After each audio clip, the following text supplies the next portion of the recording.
Hello everyone. Hi guys. How are you all doing? Welcome back to Blossom Living with POI. I trust you're all doing well and keeping safe out there. Truly, let me know how you're doing.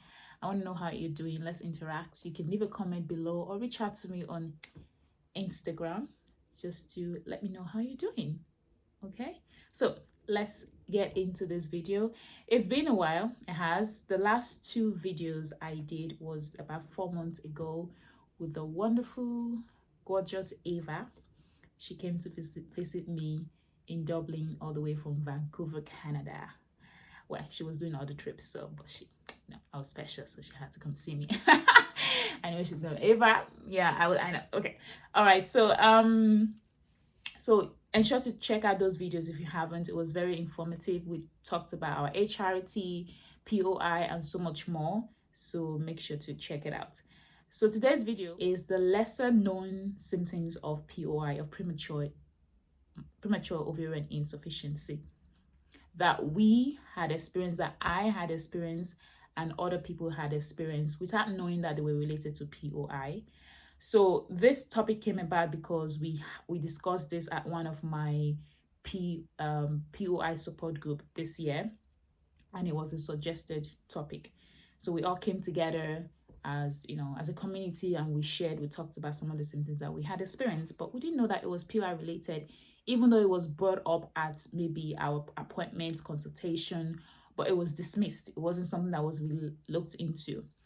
And we had to be the one to do more research and really find out what's going on. Then we find out that this is POI related, and with that information to empower us to advocate more for better treatment or to be assessed for ourselves, which is what we have to do. You have to advocate for yourself.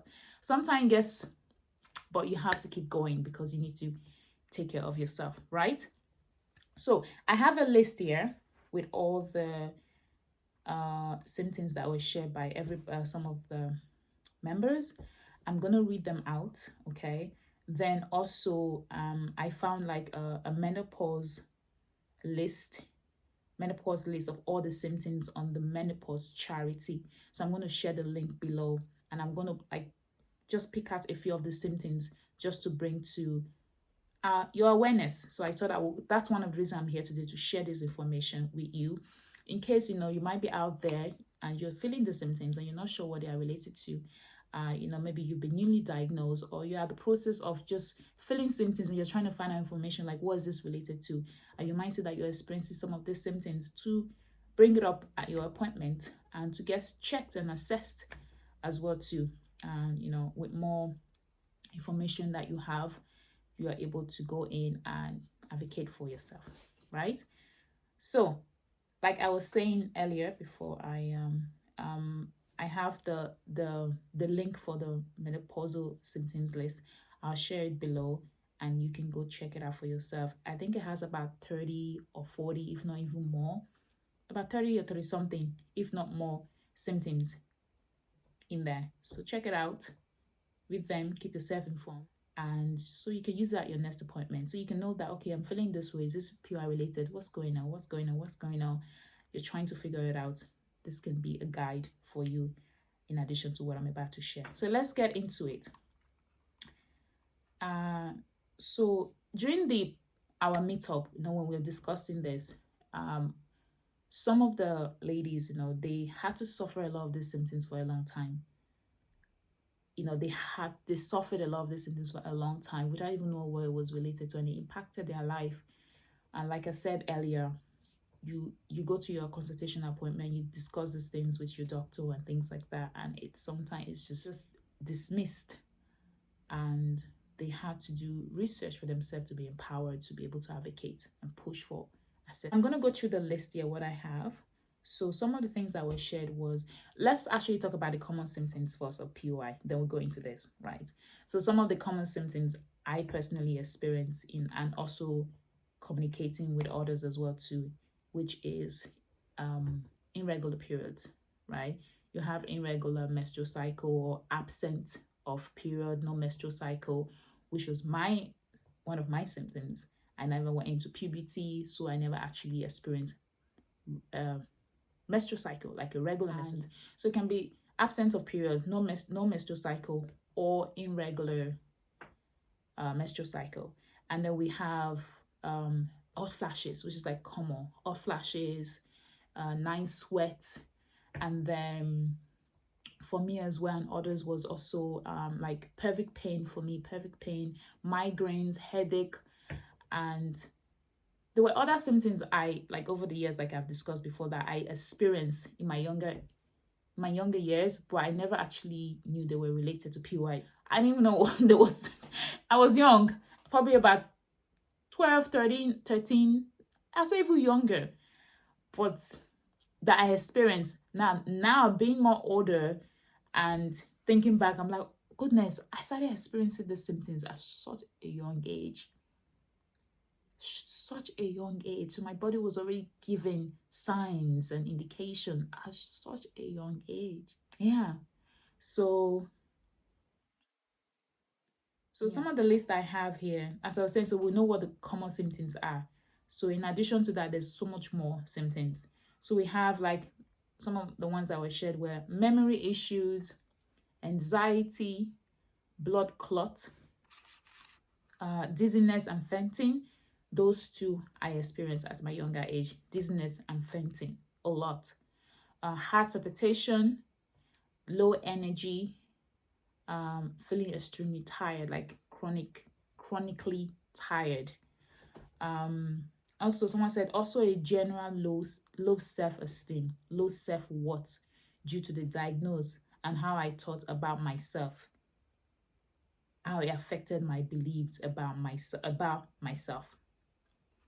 And then we have loss of libido for a few years, someone said, vaginal discomfort, emotional struggles, rage, mood swings, up and down, feeling anxiety, a loss of sense of who I was, what I wanted for myself as well too.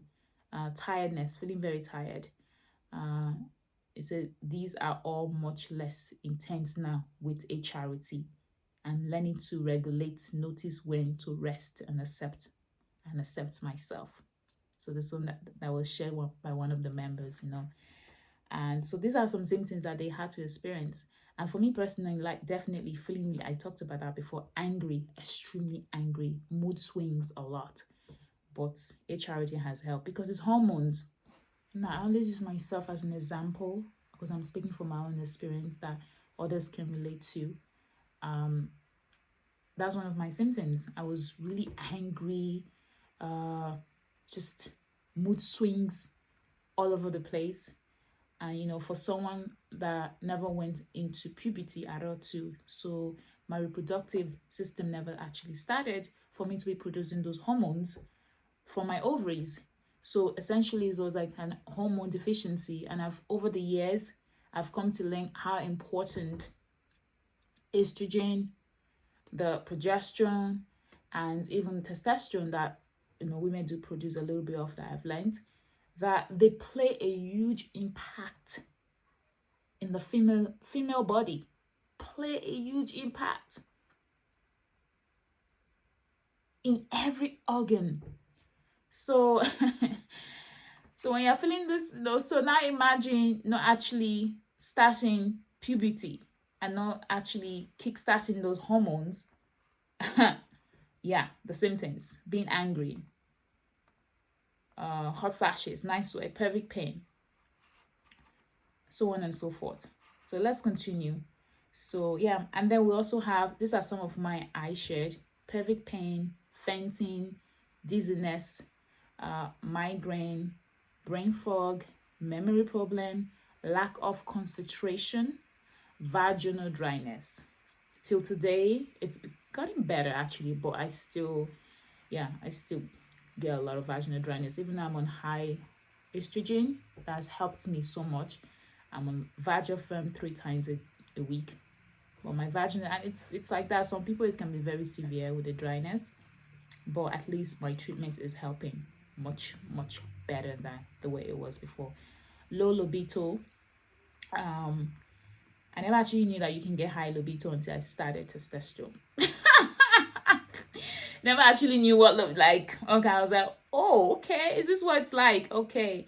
But testosterone helped a lot with other things. For me alone, it wasn't just about the libido, it was more about the other things that you can help with your muscle mass, your help with memory issue, to focus. For me, I noticed with testosterone, I've just become a bit more like, I don't know how to explain it, but just to become more so it helped me with a lot of other things. Joint, so some of the symptoms I experienced as well was joint. I still do experience it. It kind of lingers on. It's joint and body acheness, lack of concentration. I talked about that, and electric shocks. There was a time I put up a post asking people if they was it a video? I asked the question on Instagram stories. I was like, does anybody else experience electric shocks? I don't want to go into details right now on how it actually starts and how far it goes, but know that when it does, I'm literally curled up. Like I curl up because it's so, I curl and I can't move. If I try and move, it's like it gets, yeah, when it happens, and it can last up to sometimes 10 minutes. I was like, does anybody else get it? Then when I looked at the menopausal symptoms list and I saw electric shock, okay, so this is one of the symptoms. So now I know what it's related to. I was able to understand it, but electric shocks. So those were some of the things that, the lesser known symptoms of menopause, POI, that we had shared there. So what I'm going to do now is I'm going to go into the menopause list. I'm going to go to the menopause the menopause charity website, and we're going to look at the list, and I'm going to read out a few there just to for everyone awareness. So you might, like I said in the beginning, you might be feeling the symptoms and you don't really, or maybe you're at the process of being diagnosed, or you're just trying to understand what's going on, why you're feeling the symptoms. So if you're feeling all the symptoms in addition to what's on the list, let's go through the list. Let me open it up now on the website. So okay, so I'm here now. Let's see. So some of the I'm just going to read out some of it. So we have acne, we have anxiety, we have bladder weakness, we have bloating, we have brain fog, breathing difficulties, burning mouth, change to your period, like I was saying, change to your skin, change to your mood, cold flashes or feeling cold. And then we have crying spells. There's depression, there's difficulty concentrating, there's difficulty in sleeping, there's digestive problems, there's dry eyes, dry eyes, so I use eye drop. There's dry mouth, there's dry or itchy skin. Electric shocks, what I just discussed, electric shocks. It's no joke, but the Lord is my strength. Feeling very tired, feeling dizzy or faint, feeling intense or nervous, feeling unhappy or depressed. Hormones. There's a difference between it's hormones and it's something else. Headaches, heartburn, heart palpitation, heavy periods of flooding. So apart from your irregular period, your absence of menstrual cycle at all, you also have heavy periods of flooding. Whoa, flooding. The word flooding, can imagine. Hot flashes, again, irregular periods, joint pain, lacking in energy, lack of motivation, loss of bone density, loss of bone density,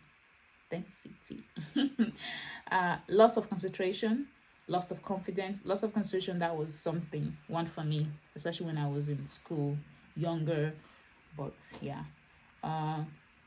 Low mood, memory problems, migraines, mood swings, muscle aches, nails change, needing to wee more often, or having a leak of urine. Again, I think I've shared some personal experience on that as well too. Night sweat, oral health, painful sex, especially with the vaginal dryness. What else? Pins and needles. reduced self-esteem, reckless legs, skin change, sleep disturbance, sore boobs, sore gum, thinning hair. Wow. Vaginal or vulvar dryness, yeah, weight gain, and so much more. There's so much more on the list, so ensure to check it out and keep yourself informed, and to see yeah, so much more here. And then it gives more information under each symptoms. It gives more information as well too. So like for example, it says bloating.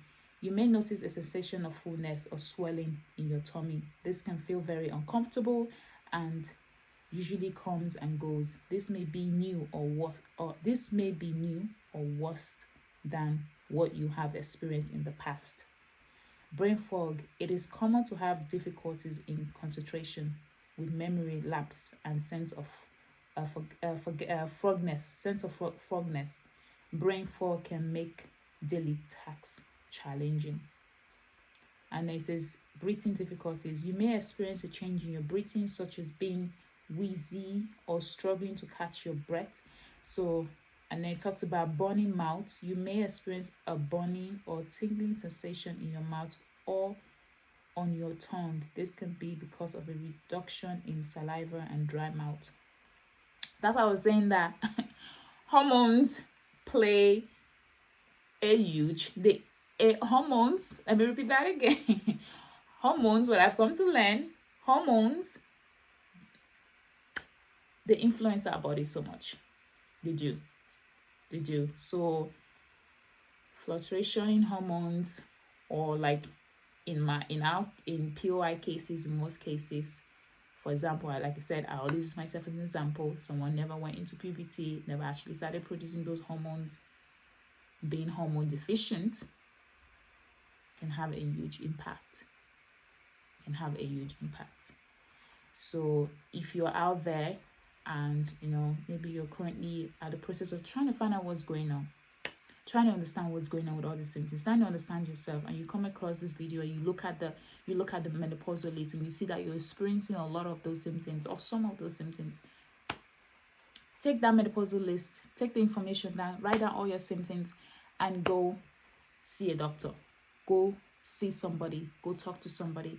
And if that person doesn't listen to you, maybe they just dismiss you, go see somebody else. Advocate for yourself, see somebody else until you get someone that will listen to you. I know sometimes trying to find the right doctor I can testify on that, can get quite frustrating, but you have to keep pushing. You have to keep pushing for yourself to get a better treatment, And for me now, I have like a POI consultation happening on Monday now. And some of the things we're going to discuss is, like, you all know that, most people know, I'm sure everybody know by now, my current POI doctor is in the UK, which is Dr. Louise Nursing. And I've shared, before I actually found Dr. Louise Nursing, a lot of these like symptoms and things that I experienced over the years. And then in Ireland here, the licensed amount of estrogen that can be given to you, the patch, is 100. And I was on that for a long time, but I was still I was still experiencing a lot of the symptoms until I found a new doctor, and then I got an increase in my hormones, and the difference. So being in Ireland and the UK, it's a lot of finance, a lot of money that I'm paying, but I'm trying to find the right doctor here. Also because it's kind of the GP, my GP is amazing. I have an amazing GP. But at the same time, because my doctor is over there and we're here in Ireland, he's also keen for me to find someone here. And I'm like, yeah, I'm working hard to find somebody. The last 3 people that I've actually met, it's not been for me. And the one I'm going to see on Monday now, I'm praying that, one of the things I do is I go and ask them, okay, I talk about my experience. How do you treat a woman my age that have been going through POI since younger years? How do you treat them with HRT and things like that? How do you care, and how do you assess, care, and cater for that person to make sure that they're on the proper treatment, that they feel quite, what's the word I'm looking for? Yeah, they feel like as if they feel reasonable. Like the way I feel now, it's good. The way I've been feeling the past few years, it's been really good. And I want to keep feeling that way. That's to show that the the HRT regime that I'm on, it's really helping me. But a lot of the times they want to decrease it in Ireland, and I'm like, no, it's not going to help me because I've been on that already. And so I'm looking for somebody who is actually willing to work with me based on my medical, based on assessment, my medical history and things like that. We can find the best solution for me. So that's why I always push for and I advocate for. So I don't just, I've been there and I'm not doing that again. I just don't settle just because. No, I don't. So it's important to advocate for yourself, because at the end of the day, it's your body, and you know how you're feeling with the symptoms. And for me personally, I know how I felt before and how I feel now. I'm not about to go back there again. It's a no. So I will keep pushing and fighting but not fighting. I'll keep advocating. You don't have to fight. You keep advocating. That's what, keep advocating for yourself and keep pushing. It can get frustrating and tiring sometimes, I know, but just keep advocating for yourself. Okay, so I think I'll leave it there today. And so those are some of the symptoms, and that's the resource as well too. So check it out, read it, keep yourself informed, and just remember that you're never alone. I'm always here. You have me, I have you, and together we blossom. And also, if you want to join the POI community group, I'll put a link below, and you can if you want to. Like I said, it's virtually and it happens once a month. And yeah. And some of the things I'm going to be sharing now is my experience on testosterone. I'll do a video on that at some point. I might also maybe do a video on my consultation, my upcoming consultation as well, so just to share some things on that. So I'm praying. I've been praying.